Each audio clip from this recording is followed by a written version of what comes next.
I am just looking for something here.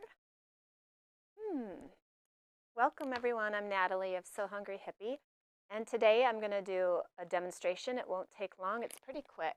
But if you've never done shearing before, it can feel a little daunting. So shearing is that elastic gathering, oftentimes in the back of a bodice or a dress, or I've also seen it in pants and skirts as a waistband, and I've done that for my waistbands before. But it's just a bunch of rows of sewing, and then when you steam it at the end, it bunches up and it has this elasticity. So I'm going to show you what I do. It's very, very simple. There's a number of different ways to do shearing, but the easiest way, in my opinion, is to use elastic thread in your bobbin. So I'll show you, we wind it in the bobbin, not pulling, not stretching it. You're just slowly hand winding your bobbin with this thread. And you use your regular, usual sewing thread in the top. So I'm using Gutermann all-purpose, like you know I do most of the time when I'm sewing, and my bobbin is threaded with the elastic thread. So what I'll do is show you first what I do. Now this will work on pretty much any woven fabric.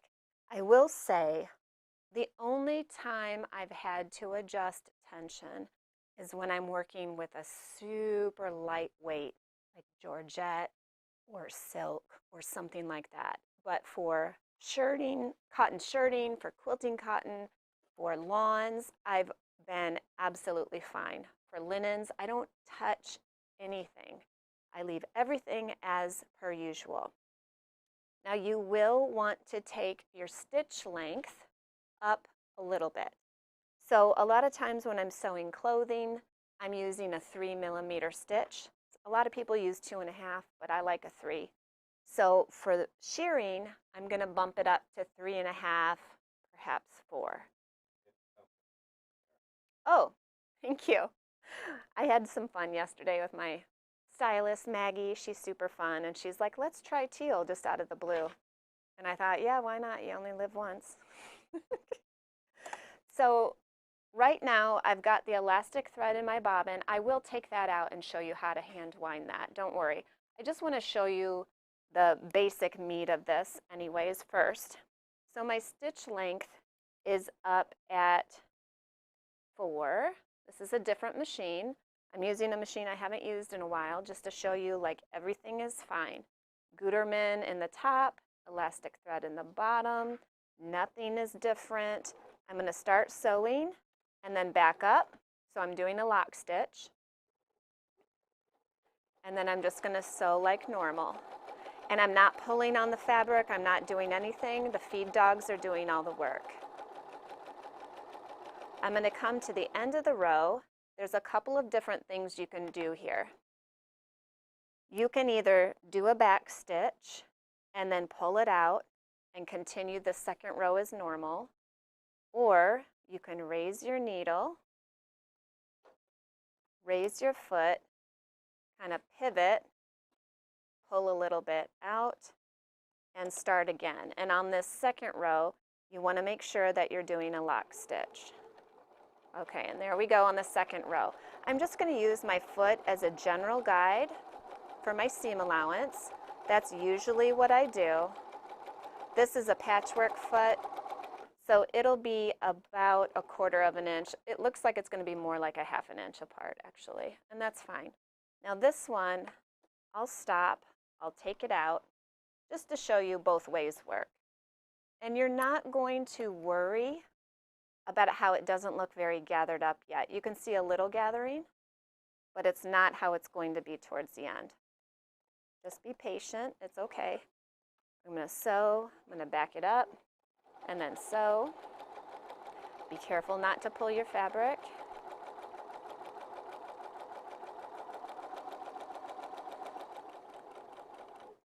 I'm going to back stitch, and then I'm just going to, this one I'm going to do the little bit faster way. Here we go.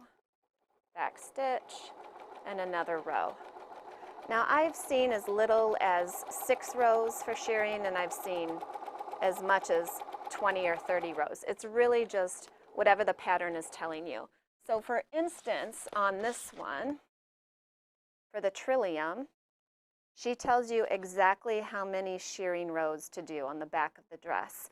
And that's my preferred way. I've done both ways. She has instructions for just an elastic band if you don't want to do the shirring. But I have to say the shirring is really comfortable. Okay, I'm going to take this out. I'm going to do one more pass because I'm trying to use up this bobbin thread. I want to show you how to wind that. Also, as you can see, I'm using white thread and white bobbin elastic thread. You'll never see the back when you have clothing on, but if your fabrics are really dark, you probably want to get black elastic thread. And I will be stocking black. It didn't arrive with the white, but we'll have it soon.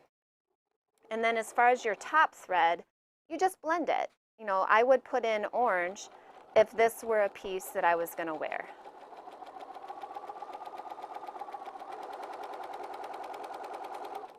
Okay, so let's take this over now to the magic part. So I'm going to bring my iron over, and I've got a spray bottle of water. You can use steam in your iron if you want to. What?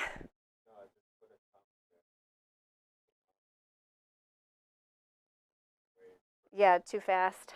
That's okay, we'll get back to it. I'm gonna take you guys overhead here if you can. Yep, perfect, Ramel.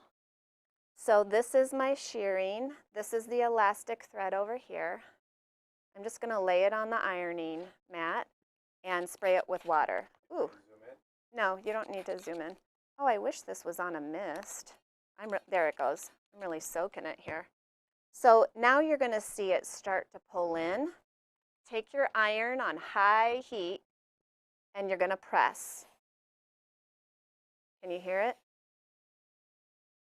And you lift. Did you see it just pull in and start to scrunch in? You want to make sure that you're lifting your iron and pressing. Don't do this running back and forth because that'll kind of mess it up. Press, lift, press, and lift. And for a dress, you know, this would be much wider, and so I would be doing this all the way across, just like that. I wouldn't just run the iron like I might on something else. So now you can see that shrunk down to about half the size. And look at that. You can zoom in now, Ramel. That's a good idea. Maybe it could be a Cabbage Patch skirt. So you can see all that pull. Isn't that nice? And here's the back. There it is. It's so magical. I just love it. So comfortable. Super, super easy to do. There's really nothing to it. So I'm going to take my bobbin out. I will mention with some, I don't know if it's top or front loading bobbins, I have read with some machines, you might need to adjust that little tiny screw. You need an eyeglasses screwdriver for that, just like a quarter of a turn. But write it down somewhere and put it on a Post-it because you got to turn that back to normal when you take out your elastic thread. I've heard that from a few people, so it's worth mentioning. But I'll tell you what, I've done this on both of my Berninas and my Janome, and I don't have to adjust any tension at all. I think it comes more into play when you're using those really light, flimsy fabrics like georgette and silk and whatnot. So let's go back overhead. And we're going to zoom that in, Ramel. And this would all this thread here would normally be on my spool. So here's the thread, here's my bobbin. And I'm just going, oh, I need my glasses for this. I'm going to take that elastic thread, and this is how I normally have to start my bobbin. I have to take it up through one of those holes and hold it. And then I'm just going to wrap it like normal. And I'm not pulling. This is just gentle, just kind of lackadaisical, just putting it around the bobbin as best I can. Not pulling it, making sure it's covering the whole bobbin more or less evenly. You know, try to help the machine out. And it can go fast or slow, it doesn't matter. I've done this a bunch though. This will use up pretty quickly. So if you're doing a dress back, a lot of times I need 2 bobbins. I think for the Triullium, if I remember correctly, I needed 2 bobbins of the elastic because it goes really quick, just eats it up. So almost done. Can you kind of see what I'm doing here? Okay. I'm not pulling the thread. I'm being very gentle. And what's that? Righty tighty or left? It depends on your machine. So my Berninas go righty, my Juki goes lefty. So you want to wind it exactly how your manual tells you to wind thread on your bobbin. I wish they were all exactly the same, but they're not. Okay. No, absolutely don't stretch it or it won't work. So do not stretch it. Okay, so then I've got my bobbin, it's all round. See, that didn't take long. And for my machine, I have to trim off this tail pretty much that's coming up out of that top hole. So I just trim it so everything is flush. And then I load it in my bobbin case and take it through like a normal thread. I have to take mine through this groove and make sure it's popping out here. Okay, I don't thread it through the arm on the bobbin, none of that. This is just regular sewing. So then I'm going to put it in my bobbin case like normal. And I will switch here so you can see what I'm doing. Pop it in like usual. And for mine, I have to hold this thread and bring the bobbin thread up, like I would a normal sewing experience.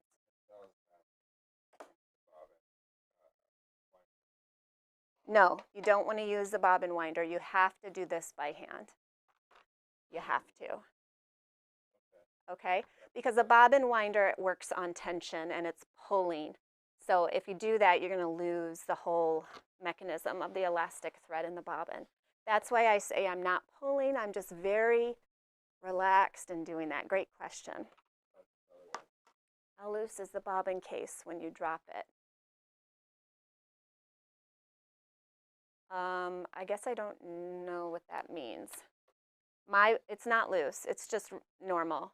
So if I turn my bobbin case, well, I can do it. It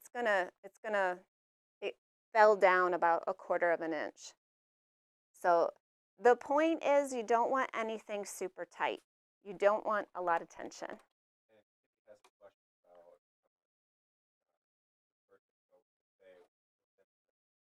Well, that or these packs that we have in the shop, I don't have a photo yet of it because the photo on the distributor was terrible. So this is, how many yards is this? 30 yards. So 1 spool is probably going to last you a while. And this is the brand I use, and it's been fine. I've also used Gutermann's elastic thread, but you only get 10 yards on a spool, and it's more expensive. So this is what I'll say about brands. Go with whatever brand you want to and that you're comfortable with and that works for your machine. This works for me just fine in all 3 of my sewing machines. I don't have to change anything. It works great. But every once in a while, I'll come across somebody that tells me, oh, the Dritz didn't work for me at all. I had to go to Gutermann. And that's because machines are not all the same, just like humans. These are not all the same. So it's worth experimenting. It's worth using some scrap fabric from your stash and playing around first before you do this on your garment. Not only to test out your machinery and your supplies, but to build your confidence. Because when you go into a project, you want to have the confidence to make yourself believe you can do it. Everything's going to be fine. I really believe in the power of the mind. And if you expect problems, you're going to have problems. So I sound kind of lectury. I need to stop. But it's true. It's true. Sometimes, when I lived in the UK, I remember somebody telling me I had that American confidence, and she was, kind of in awe. And I thought, that's funny. I never thought of it like that. But I think I have confidence because I'm okay with myself if I mess something up. It's not a reflection on me as a human being. It's a reflection of the learning process, and that is what learning is about. So cut yourself some slack and expect to have to play around a tiny bit, maybe, and get some elastic thread, get your swatches out, and let's just do it. Because then you're going to be ready for something like this. This is a great, great, great pattern. And if you do the back of the bodice like this, you're going to be so comfortable. I'm telling you. A lot of times with certain dresses, you just want to get out of it when you get home from work or wherever you're at. And with this dress, sometimes I still have it on at 8 p.m. and I just don't even notice. It's so comfortable. I just don't even think about it. So there you go. What else? We are going to share a winner from last week. Every week we pull a winner randomly. I think we could. Barb, so happy that Barb won. If you can email me at natalie@sohungryhippie.com, I will send you your prize pack out. So much fun. We just restocked a bunch of Norman, Ethel, and Bob pants. And I want to let you guys know, special, tonight VIPs will receive their email for the Ethel course. We filmed that, last fall, Ramel?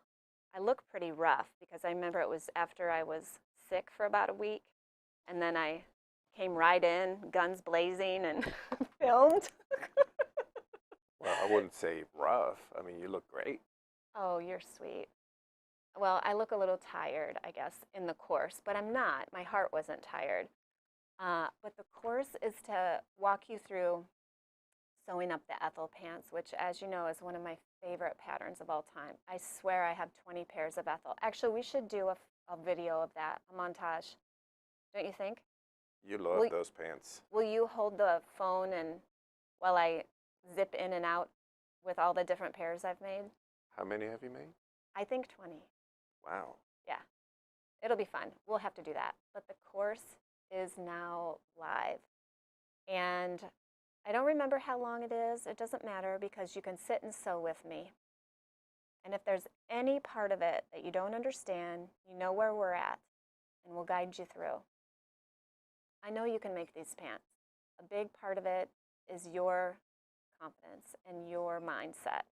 So get the course, get some quilting cotton, and make some quirky, fancy, loud pants with me.